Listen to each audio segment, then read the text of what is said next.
India కూటమికి ఎవరు నాయకత్వం వహించాలి? ఇటీవల ఈ ప్రశ్న తరచూ తెర మీదకి వస్తోంది. ప్రస్తుతం కాంగ్రెస్ నాయకత్వంలో ఇండియా కూటమి ఉంది. అయితే బీజేపీకి వ్యతిరేకంగా ఉన్నటువంటి ఇతర రాజకీయ పార్టీలను కలుపుకొని పోవడంలో రాహుల్ గాంధీ ఫెయిల్ అవుతున్నారన్న విమర్శలు ఎక్కువగా వస్తున్నాయి. దీంతో క్రిందటి ఏడాది కూటమి నుంచి ఆమ్ ఆద్మీ పార్టీ వైదొలగింది. ఈ నేపథ్యంలో తమిళనాడు ముఖ్యమంత్రి ఎంకే స్టాలిన్ పేరు అకస్మాత్తుగా తెర మీదకి వచ్చింది.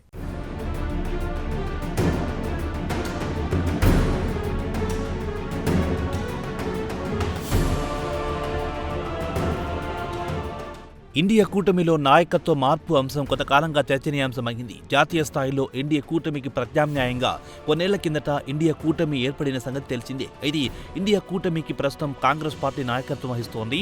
అయితే కాంగ్రెస్ నాయకత్వాన్ని ఇండియా కూటమిలోని అనేక భాగస్వామ్య పక్షాలు వ్యతిరేకిస్తున్నాయి. దీంతో ఇండియా కూటమిలో నాయకత్వ మార్పు జరగాలన్న చర్చ కొంతకాలంగా నడుస్తోంది.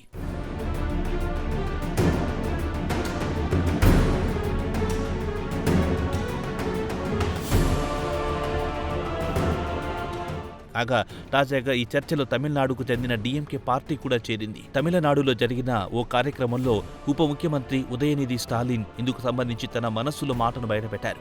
ఇండియా కూటమికి నాయకత్వం వహించాల్సిందిగా డీఎంకే పార్టీ అధినేత తమిళనాడు ముఖ్యమంత్రి ఎంకే స్టాలిన్ను అనేక భాగస్వామ్య పక్షాలు కోరుతున్నాయని ఆయన వెల్లడించారు. కమలం పార్టీకి వ్యతిరేకంగా జాతీయ స్థాయిలో జరుగుతున్న రాజకీయ పోరాటానికి ఎంకే స్టాలిన్ నాయకత్వం వహించాలని అనేక మంది బీజేపీయేతర ప్రతిపక్ష నేతలు కోరుతున్నారని ఉదయనిధి తెలియజేశారు. అంతే పరోక్షంగా ఇండియా కూటమి నాయకత్వం నుంచి కాంగ్రెస్ వైదొలగాలని ఉదయనిధి స్టాలిన్ కోరారు.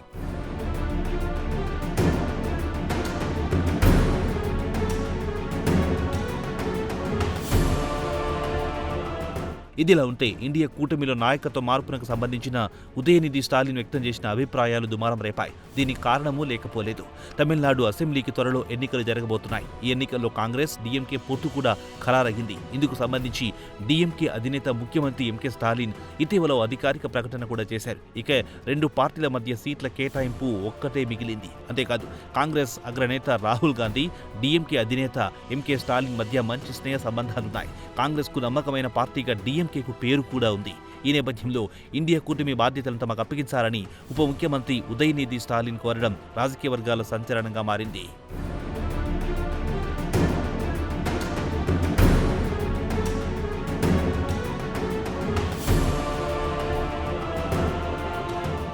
ఇదిలా ఉంటే ఇండియా కూటమికి ఇటీవల వరుస షాక్లు తగులుతున్నాయి. కిందటేడాది ఇండియా కూటమికి భారీ షాక్ తగిలింది. మొదటి నుంచి కూటమిలో భాగస్వామ్య పక్షంగా ఉన్న ఆమ్ ఆద్మీ పార్టీ వైదొలిగింది. ఆమ్ ఆద్మీ పార్టీ తీసుకున్న నిర్ణయం ఇండియా కూటమికి పెద్దన్నగా భావించుకునే కాంగ్రెస్ పార్టీకి షాక్గానే భావించాలి. అయితే క్షేత్రస్థాయిలో పరిస్థితులు వేరుగా ఉన్నాయి. కాంగ్రెస్ పార్టీ ఆమ్ ఆద్మీ పార్టీ మధ్య చాలా కాలంగా సత్సంబంధాలు లేవు. ఈ రెండు పార్టీల మధ్య సంబంధాలు పూర్తిగా బెడిసికొట్టాయి. 2024 సెప్టెంబర్లో జరిగిన హర్యానా ఎన్నికలు రెండు పార్టీల మధ్య సంబంధాలు ఏ రేంజ్లో దెబ్బతిన్నాయో చెప్పడానికి ఒక ఉదాహరణ. హర్యానా అసెంబ్లీ ఎన్నికలలో కాంగ్రెస్తో పాటు ఆప్ కూడా పోటీ చేసింది.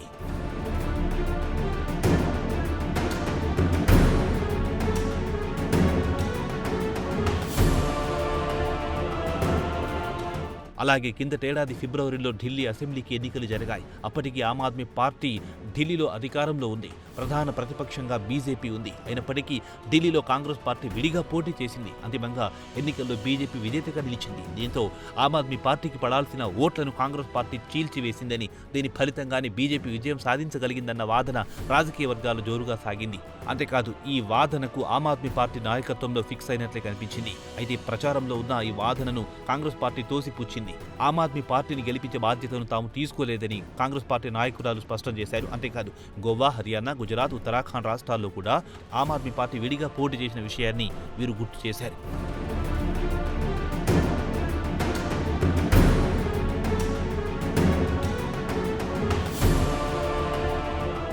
ఏదేమైనా బీజేపీకి వ్యతిరేకంగా ఉన్న ఇతర రాజకీయ పార్టీలను కలుపుకొని పోవడంలో కాంగ్రెస్ అగ్రనేత రాహుల్ గాంధీ ఫెయిల్ అవుతున్నారన్న విమర్శలు హల్చల్ చేస్తున్నాయి.